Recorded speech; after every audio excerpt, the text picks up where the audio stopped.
if they do services only on women, that means all women. Right. That means if the person even identifies as women or the Right. trans woman or is non-binary, Right. then yes, they have to do the service. Right. However, if the person is like Justin Trudeau, Yeah. I'm gonna assume his gender here, and I'm gonna Yeah. get crap for this, but That's let's okay. say Donald Trump or Justin Trudeau Yeah. walks in saying, "Hey, my name is Donald Trump, and I want to get my balls waxed." Yeah. Yeah, I can understand them refusing Yeah. service. Hey, this is Benjamin Boyce. Today I interviewed a lawyer who's working on the Yaniv case. Now, up in Canada, there's this person who is asserting their right to be a female identified person and is complaining to the Human Rights Tribunal that estheticians, specifically independent estheticians who work out of home, don't want to wax their genitalia and that this is a form of discrimination. Now, that case, as you probably already know, is pretty salacious on the surface, but it's actually a manifestation of deeper problems with the law. And this interview with John Carpay details the underpinning conflict between two versions of what it means to be equal. A classical liberal version of equality that's based on the sovereignty of the individual versus a social justice version of equality, which is based on the equalization of outcomes and the government intrusion into the lives of individuals as they relate to one another. John Carpay talks about how these two forms of law are irreconcilable, and we also talk, of course, about the waxing testicles case. So here you go. So you want to tell us just your qualifications and then what you're involved in now? Yes. So in this British Columbia human rights cases filed by Yaniv against 14 women, the Justice Center for Constitutional Freedoms, which is a public interest law firm, a libertarian pro-freedom law firm, we and our team of lawyers are representing 5 of these 14 women. And the lead lawyer is Jay Cameron, and the other lawyers and myself are also, have some involvement with the file. But Jay Cameron's the man. Mm-hmm. And so he's been involved in this case for how long, and then when did you come on? We found out about the case in in August of 2018. It was kind of a friend of a friend. We received this email about an esthetician who was greatly distressed because a human rights complaint had been filed against her. And she was in a panic. She doesn't have money for a lawyer. She doesn't know what to do. She's afraid, so on and so forth. So we got in touch with this lady and represented her. And as soon as Yaniv found out that she had legal representation, Yaniv withdrew the complaint. We advised the tribunal that we intended to bring in expert evidence from somebody that runs a waxing salon for men because the procedure is different and so on. And so Yaniv withdrew the complaint. And then there was a second female esthetician we represented as well in August of 2018. And again, as soon as Yaniv found out that this lady had a lawyer, Yaniv withdrew the complaint. And then the Human Rights Tribunal got fed up with this file a complaint and then withdraw it, which Yaniv did a third time on a case that we were not representing the woman. And the tribunal more or less said to Yaniv, you're not taking this seriously. So then we had 3 actual hearings in July of 2019. And there Yaniv put in Yaniv's evidence and testimony and so on. And we had each of the 3 women at 3 different hearings on 3 different dates go forward and explain that they don't feel comfortable handling waxing male genitalia, and in some cases religious objections, safety and security objections, and a lack of qualifications for being able to provide that service. Mm-hmm. So there's you brought up safety considerations, qualification considerations, religious considerations, and then uncomfortableness considerations. So that's on the defendant's side. What is it about Yaniv's case that is a human rights issue? The human rights legislation in the province of British Columbia lists gender expression and gender identity as a prohibited ground of discrimination. So it's in the same category with race, ethnicity, national origin, religion, age, sexual orientation. It is same category. So the idea is that one cannot deny service or product to that is ordinarily available to the public to somebody on the basis of gender identity and gender expression. Now, the legal basis, and I don't pretend to speak for Yaniv, but I'll try to characterize fairly what Yaniv's claim is that according to BC human rights law, the waxing service is a service that is available to the public, and that Yaniv, under the law, is a woman because Yaniv identifies as a woman, and that's Yaniv's gender expression and gender identity. So therefore, these waxologists should be legally required to provide the waxing service to Yaniv's male genitalia because Yaniv identifies as a woman. So all these different categories of identity are, according to the letter of the law or the spirit of the law, they're all on equal ground. One doesn't trump the other. But this case is about the tension between, well, what's the more fundamental human right? Who gets more protection? Well, Canadian courts never tire of saying that there is no hierarchy of rights. If you were to, Google search a Canadian judicial decisions database for the phrase "no hierarchy of rights," the courts assert that all the time. But in practice, because of the nature of human rights legislation and the way that it's structured, you do get into a situation where, for example, two of our clients were Sikhs. And in their religion, and I think a lot other religions as well, a woman is not permitted to touch any man other than her husband. And so, if you have a religious question there, religious characteristic, you have a human right to carry on business in your chosen field, whether doctor, lawyer, waxologist, esthetician, whatever. You should have a human right to practice whatever you want to practice. If you're a Jewish lawyer and you're observant, you don't practice law on Saturdays, that should be a human right. But here you have a conflict with women whose religion precludes them from having any kind of intimate contact with a man. And then you've got, under law, Yaniv's human right because of gender identity and gender expression being included. So on the face of it, under the law, Yaniv has a claim, and the Human Rights Tribunal has recognized that. In a preliminary ruling, the Human Rights Tribunal said that trans women have a right to gender-affirming care, including waxing. Which leads to compelled waxing, then. The law, under the letter of the law, they could force women under penalty of fines to touch male biology.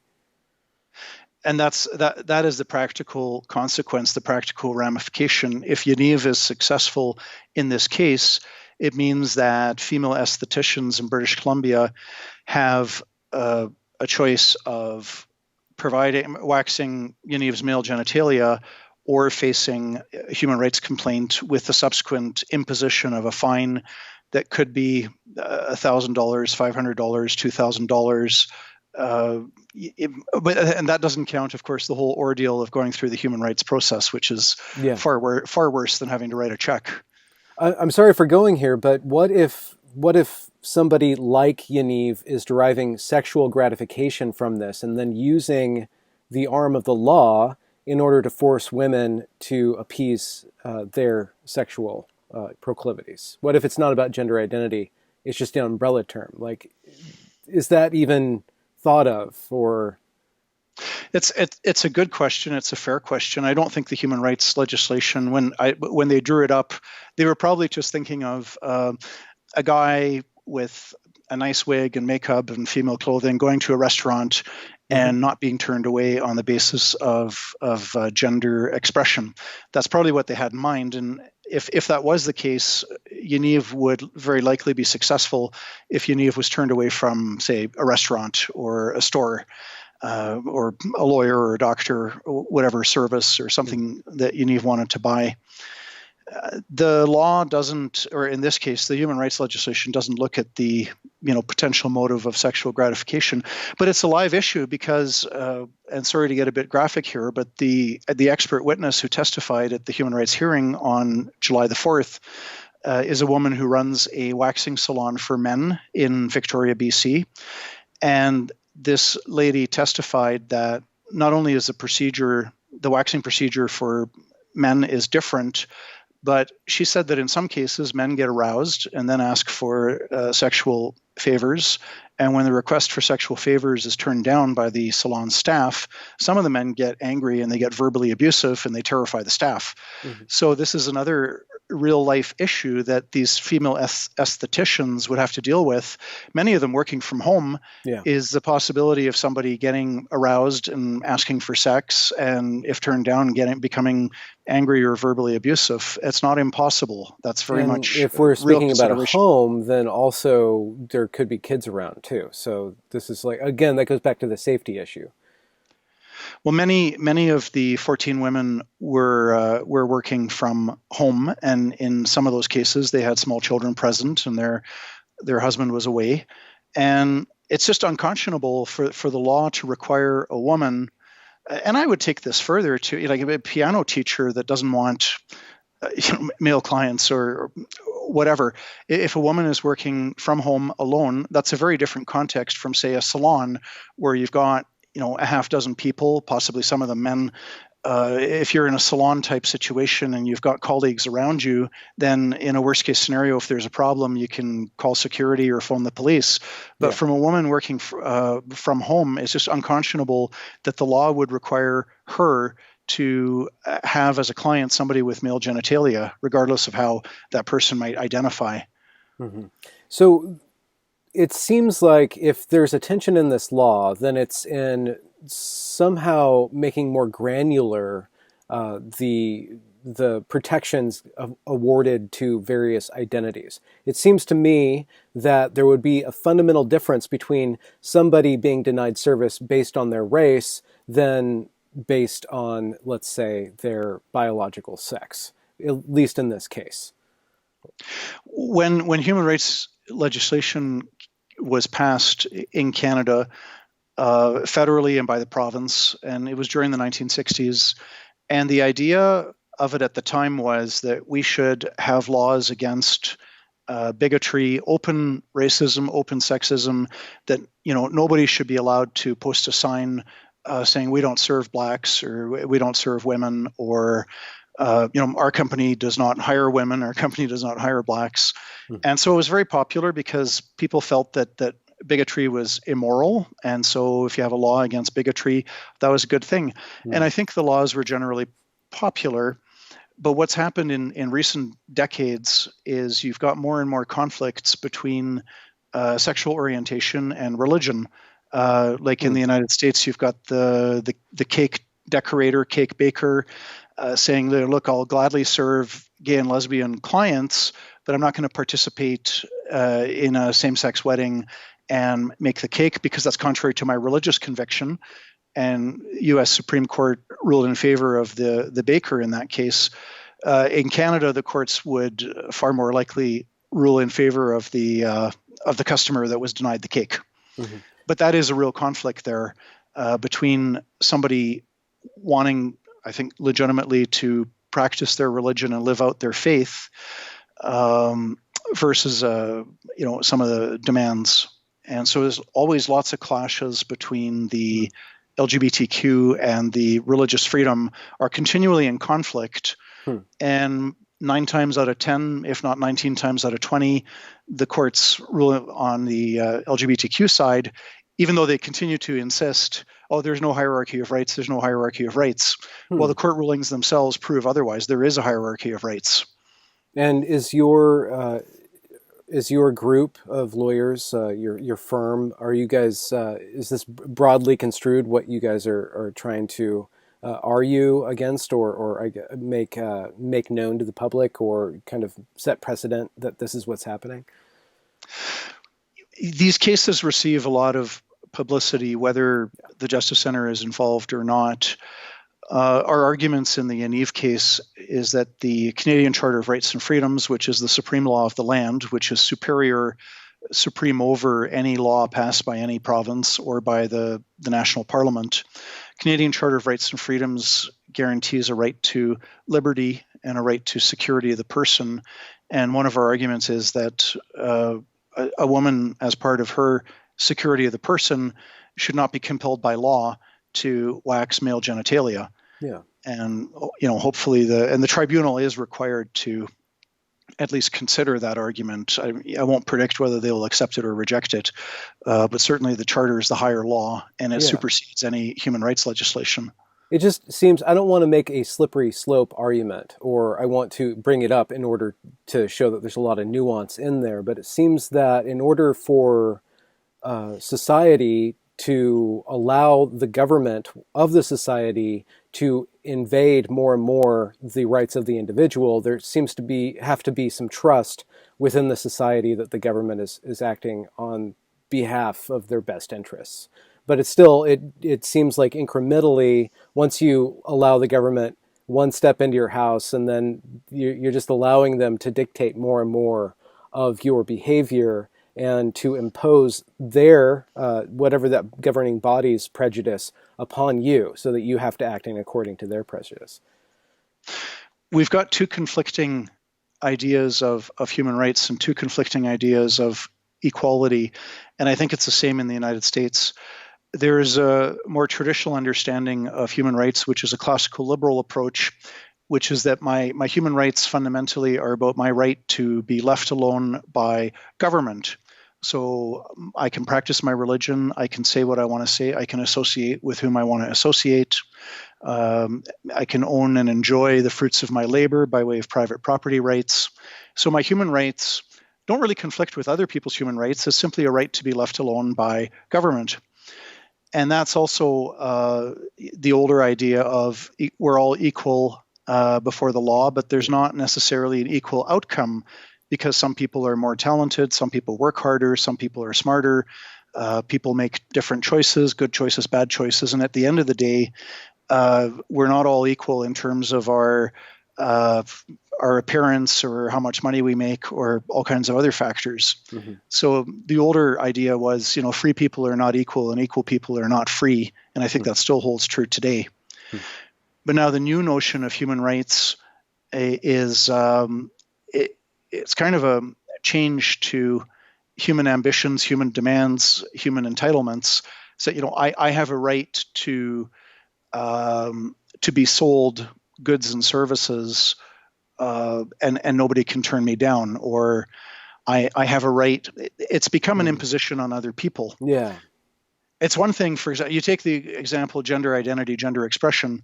Under the old idea of human rights, the classical liberal idea, every person has the freedom to dress up however they want. So if a man wants to call himself a woman, dress up as a woman, okay, that's your human right to dress up as you please. But the new human rights extends to, well, other people have to agree with your self-conception and have to affirm your own beliefs that you really are a woman, and other people have to treat you like a woman.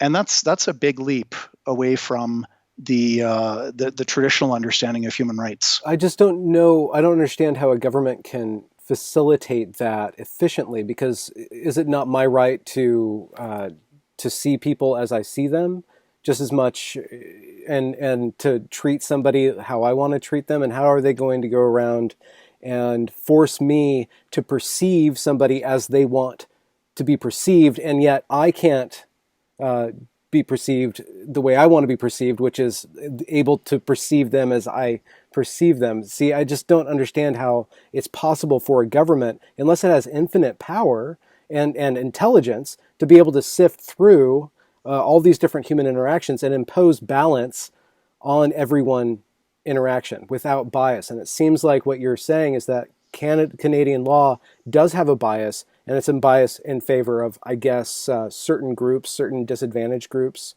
because that's the notion of justice, is the correction of past wrongs or balancing power in a different direction.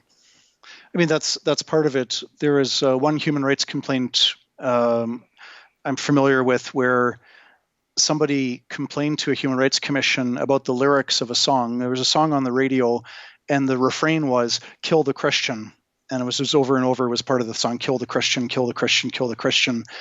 And in some of the provinces, the human rights legislation applies to speech, like a letter to the editor or what you say. Other provinces, it's only services, which I think is a better model if you're going to have these kinds of laws. But the Human Rights Tribunal said, "Oh, well, we live in a free country. We have free expression. Suck it up. That's just too bad. That's just some artist. It's not a literal incitement to killing Christians. It's just one songwriter that wants to express himself this way. And if you find it offensive, that's just too bad." And then somebody took these lyrics and replaced "Kill the Christian" with "Kill the homosexual," and printed the lyrics on a piece of paper and distributed that. And there's a human rights complaint filed, and they said, "Oh, no, that's promoting hatred against gay people, and that's not poetry. That's not self-expression. That's just not allowed." So you do get into this, different victim groups, and there's definitely a hierarchy. It seems like there is some sort of underpinning psychology going on. I'm sorry for saying this, but it seems like the people who are running Canada are very Canadian, very polite. They're saying we can suck it up, but we need to protect the disadvantaged. So because we're Christian and we're white, then it's our responsibility to allow people to hate us, but we need to stop other people from hating these other groups. Well, and here's where you get the government being not merely a referee, which is the classical liberal perspective on it, right? You have rules that apply equally to everybody, and the government will enforce the rules fairly without regard to a person's race, gender, sexual orientation, et cetera, et cetera. The new thinking is government kind of jumps into the game and starts to act as a player as well as a referee, because the underlying ideology in the human rights laws and in the tribunals and so on is this social justice warrior narrative of group oppression, which is one that I reject. I accept that it's true. Like, for example, I accept that there is real racism and real sexism and real Islamophobia and real homophobia, et cetera, and these are social problems. But there's a social justice narrative that elevates that to the idea that society consists of oppressors and the oppressed, and we're continually in a state of war, and the government has to help the oppressed. And if that means trampling on fundamental freedoms of speech or religion of an individual, that's okay. It's all good for the cause, because we have to achieve this equality. We have to end the oppression. And so then you get into this idea, if there really is such group warfare between blacks and whites, gays and straights, men and women, abled and disabled, et cetera, if our society consists of a chronic perpetual warfare amongst groups because of oppression, then you get into a situation where the government jumps in and tramples on actual rights and freedoms that we should be enjoying in a free society. And it erodes the trust that allowed people to vote in a government that was more and more invasive. So it seems like the government has been allowed to get closer and closer into how people behave and dictating how people behave. And that was allowed because of a trust between the citizens and the government. But now that trust is going to be violated and besmirched by the government trampling, showing itself to not be worthy of being invited into somebody's home or in somebody's head or in somebody's speech. So I don't see it working out well in the end. Well, I think this is one of the reasons why the Canadian Broadcasting Corporation, the CBC, which is the taxpayer-funded state broadcaster, they didn't even cover this case until Friday, July 26th, when it had been in news around the world with Yaniv being on, radio interviews in Ireland and American stations and so on and so forth, because the CBC very much has this social justice warrior narrative, and it's a left-wing attitude that society is in a state of continual group warfare and government should help out the oppressed. And the Yaniv case before the Human Rights Tribunal makes the whole Human Rights Tribunal process look bad. And a lot of people are saying, "Oh, wait a minute, this isn't what we wanted and supported back in the 1960s, when the idea was that this is going to prohibit some store owner from putting up the sign saying, we don't hire women or we don't serve blacks." It's departed from that.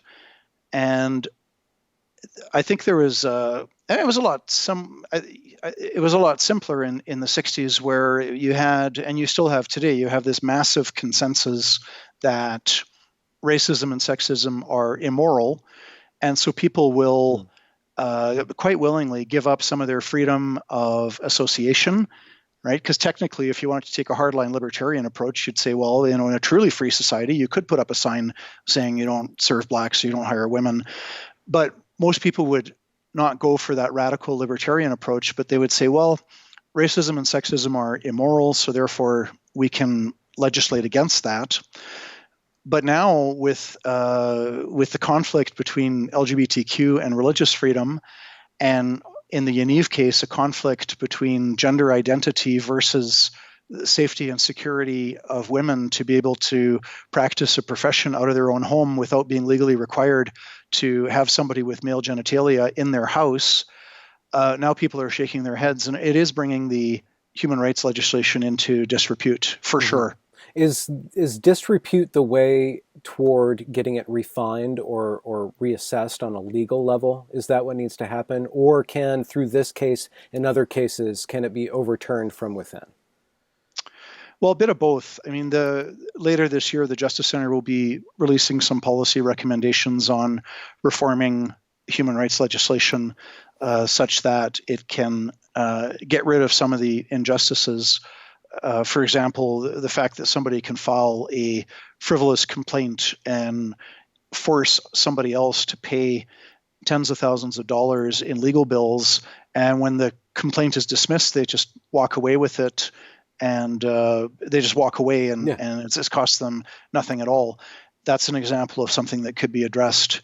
Or a broader interpretation of reasonable exemptions from human rights legislation, where, for example, you could say, well, okay, maybe a waxing salon that is a business that has a half dozen employees, maybe human rights law is going to force them to deal with male and female clients, but we're going to exempt female estheticians working from home. Mm-hmm.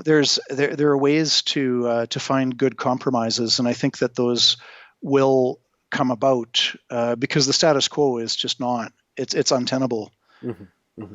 And do you think that this is a uniquely Canadian story, or the way that Canada has proceeded along these human rights legislation is it's a part of kind of the fabric of how you guys are wrestling with some sort of issue about with your society and trying to be progressive and doing it a little bit stronger than you think might be wise, or something like that? Because I know that Jordan Peterson kind of came into prominence because of the Bill C-16, right? Which is it seemed like that came from Canada, and that kind of sounded a warning shot about these human rights things across the Western Hemisphere. Yeah, Bill C-16 was passed by Parliament, and it amended the federal human rights legislation to add gender identity and gender expression to the Canadian Human Rights Act. And the effect of that will be that if somebody wants a gender-neutral pronoun used, and there are a small number of people who don't want he or she, but they want to be known as zer or them or whatever, and that if you do not comply with that and use the preferred pronoun of the person, then you are breaking the law and you're subject to prosecution and penalty. And Jordan Peterson argued, it might not have been his exact words, but this is totalitarian. When the government starts telling you what words to use, there's no other law. I mean, if you have a PhD, out of politeness, I ought to refer to you as doctor, as a salutation. But even there, if I want to be rude or just inattentive and call you Mr. instead of doctor, there's no penalties, right? But here with this human rights legislation, you could actually get in trouble for misgendering somebody. That's the state of the law right now. And ironically, this was passed by 10 provinces without anybody batting an eye. And it was only at the federal level that Jordan Peterson helped to bring it to national prominence, in part because of what happened to him at the University of Toronto, where his employer told him, you must, here's our policy, and you have to use these gender neutral pronouns. And he said, no, I will not do so. And that catapulted him from, obscurity into international fame. And it seems like the Yaniv case is related to Bill 16. I don't know if legally it is, but it is still working out the same sort of attitude, or the same extension of the law into what is known as self-ID, or gender identification. And it seems like there's something fundamentally different about gender identification as opposed to race, but at the same time, I don't know if there's much difference between religion and gender identification, as far as the law can. The Yaniv case it's definitely the same thing, but it's a more extreme version. So now you have, if Yaniv is successful, you have a situation of the state, the government, compelling you to wax male genitalia if you want to work as an esthetician. And that, I think, is obvious. It's worse, or it's certainly more shocking than the state threatening you with penalties for refusing to use somebody's desired pronoun. And so it's a more extreme form of it. So what are you hoping, or I don't know if this is a proper question, what are you guys hoping to achieve other than a win? Is there a way to build on this? Because we'll get the announcement, the answer, the technical the ruling, term, the ruling, the judgment in a month or 2 months or so, right? We expect it by October, within the next 3 months, but it could be earlier. But by October, we're expecting it. And so, could you run through the scenario of if it goes one way or the other, and what you guys are hoping to achieve, or what needs to happen, depending on what happens with this?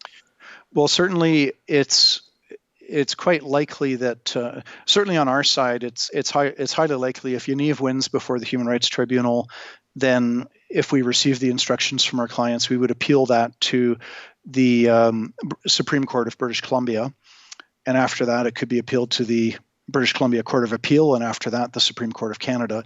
So there's 3 levels of courts above the Human Rights Tribunal. And possibly only Yaniv would know this, but if Yaniv is unsuccessful, then Yaniv Yaniv does have the right to appeal this to the BC Supreme Court. So this ruling is not likely to be the end of the story, and I think the tribunal knows that. I think the tribunal will write a very thorough, considered decision, knowing that it's likely to be appealed by the unsuccessful side. And so, what do you think is the takeaway from this, other than just the salaciousness of this one incident?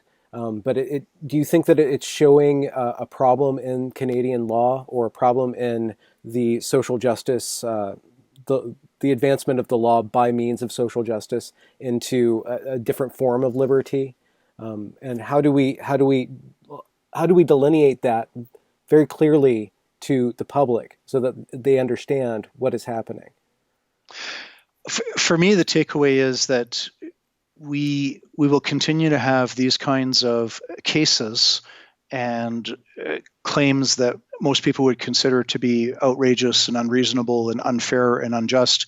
We'll continue to see this over and over and over again until we recognize that you cannot have both a law based on a classical liberal understanding of respect for individual freedoms of speech, religion, association, the right of parents to raise their own children as they deem best, private property rights, and so on. You cannot have both this classical liberal basis for our laws and also adopt the social justice warrior narrative that society is all about this permanent state of conflict between oppressors and oppressed people, and that it's the government's role to trample on individual freedoms in order to help out the allegedly oppressed group. that's like asking for cool sunshine or dry water Hmm. or efficient government. I mean, it's inherently contradictory. Hmm.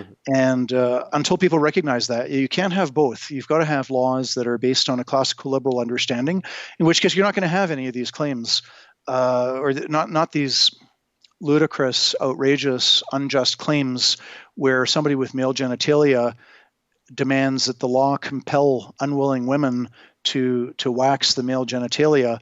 You're going to keep on getting these kinds of claims as long as you, to the extent that you buy into this social justice, this neo-Marxist oppression narrative that the government's role is to help the oppressed group to vanquish and beat and triumph over the alleged oppressors. So it seems like there's a difference between the government protecting people from slander, from aggression, from even certain forms of disrespect.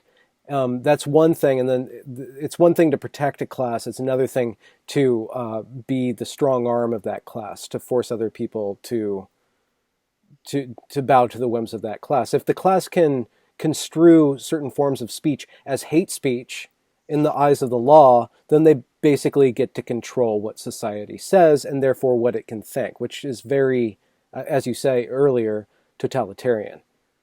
Well, this is a frightening trend in Canada, and I've seen it. I don't pretend to be super familiar with the U.S., but I've traveled to your country many, many times, and I know a lot of American lawyers and leaders of some of the American legal groups that are fighting for fundamental freedoms in the U.S. But this is a problem in the United States as well, where certain opinion gets denounced as hateful, and immediately thereafter, the next thing is no platform for hate. I mean, surely you don't agree with giving a platform to hate, do you? And it's clever. Superficially, it's clever, but when you think about it a bit deeper, who gets to decide what is hate? And that's something these people don't spell. Well, they will say, well, it's obvious. Well, actually, it's not obvious at all what is or is not hate. Hate is very, very subjective. You and I could listen to the same speech or read the same newspaper column or pick up the same tract or flyer, and you could read it and say, that's hateful. And I could read it and say, no, it's not hateful. It's just an opinion. It's expressed in a very strident manner, but I don't see any hate there, or vice versa. You could find it hateful and me not. So hate is very subjective, but if it's attractive sounding, well, let's ban hate speech, but practically we don't know what hate is because it's very subjective. And what happens effectively if you say, okay, we're going to outlaw hate speech, then immediately you're going to see more and more people saying, well, that's hateful. He shouldn't be allowed to say that. And then you got the government saddled with this huge impossible responsibility of monitoring all the speech and going through it case by case to say, well, this is hateful, this is not hateful, this is hateful, this is not hateful. And even there, the government can't do a better job than what the citizens can, because the government has no special, in my opinion, the government can't do a better job because it's made out of people. And these people, like everybody else, have their own subjective feelings about what is or is not hateful. Yeah. So this is a big issue where speech gets denounced as racist, sexist, homophobic, transphobic, Islamophobic, or just generally hateful. Yeah. The next step is no platform for hate. We're going to silence that person and not listen to what that person has to say. Yeah. It doesn't seem like a good idea to legislate interpretation. Interpretation is, you use the word subjective, but I would just say it's so complex and contextual that from one person to another, from one angle to another, from one eye to another, it's going to look different. And to allow a governing body, like this mechanism built out of other speech that's constantly, even itself, the law is constantly being reinterpreted. Constantly. So it's not like interpretation can ever be judged finally. There's always something that's going to be added or thought of next. It seems impossible and egregious, and it will incentivize abuse and end up harming the society as a whole, and then forcing the government to fall into decay itself, because I don't think a society can function even economically once you start to insert the government into how information flows from one body to another.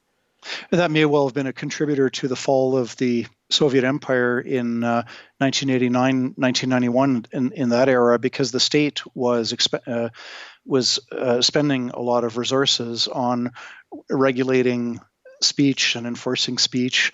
And a police state is very expensive. I mean, if a government's going to start monitoring and regulating what people say and with whom people associate, that sort of thing, that takes a lot of resources. Yeah. Apart from creating a very unpleasant place in which to live, Yeah, where you have to look over your shoulder all the time. There's a case in East Germany that was interesting where some, I don't know if it's 5 years, 10 years, 15 years after the fall of the Berlin Wall, they opened up the Stasi records. The records of the secret police were opened up to the public. People could go and see what kinds of files were held on them. And there was a wife who discovered that her own husband was a secret police informer on her, and it's sad, but, that's the kind of society that we will definitely head into if this political correctness and the social justice warrior narrative and this neo-Marxist ideology, if that's not checked, that's exactly the kind of society that we're going to end up with. In one case, or in one interpretation of this particular case, it's kind of Yaniv could possibly be thought of as a hero for the libertarian values, insofar as he's made such an egregious case that it's impossible to look away from. It's very difficult to suppress this story. So even the CBC, who doesn't want to touch it because it goes against their narrative, they have to tell this story that shows the underbelly of their narrative. So in a way, he's being like a virtuous hacker, even though I'm not justifying his behavior at all. And if you want to talk about hate speech, just go watch what he says about other races. It's very obvious he's got some racial hatred going on. So he's the worst person to throw the first stone, but he's thrown such a stone that could possibly lead to that glass house collapsing just a bit. There's a silver lining on the cloud insofar as the Yaniv case exposes what's wrong with the social justice warrior narrative, and it's a good opportunity to educate people about the fact that you've got an inherent irreconcilable conflict between a classical liberal understanding of the free society and the postmodernist neo-Marxist social justice warrior narrative, that understanding of the free society, and where the human rights laws kind of try to walk the fence between those two irreconcilable views. And it has worked reasonably well up to a point. As I mentioned earlier, I think the vast majority of the Canadian public supports laws which, even though they clearly violate freedom of expression and freedom of association, but the laws that say that the business owner can't say, I don't serve Jews, or I'm not going to hire blacks. People accept that infringement of freedom of association, freedom of contract, economic freedom, freedom of speech, right? Those are clearly violated by the human rights laws, and people accept that up to that point. What's happened in Canada, and I believe is also happening in the US, is that the social justice warrior narrative, that postmodernist neo-Marxist narrative of class warfare, has expanded further. And now I think the majority of Canadians look at this and go, okay, wait a minute, there's something wrong here. But the fights will continue to the extent that there is that inherent tension between two very different conceptions of society, and laws always reflect a particular conception of society, right, regardless of what it might be. And so there's classical laws on a classical liberal model are going to be different from laws on a social justice warrior narrative. Well, thanks so much for your time, John. Thanks for yours. There's so many jobs that they can do. By they, I mean people that are immigrants, people that are may have developmental disabilities. People, waxing is not the only job for these people. Right. They decided, hey, I'm going to put myself into this position. I can name probably 100 different positions right now that they can go into that they're fully capable of doing. For example, being a taxi driver, janitorial, working in a kitchen, 7-Eleven.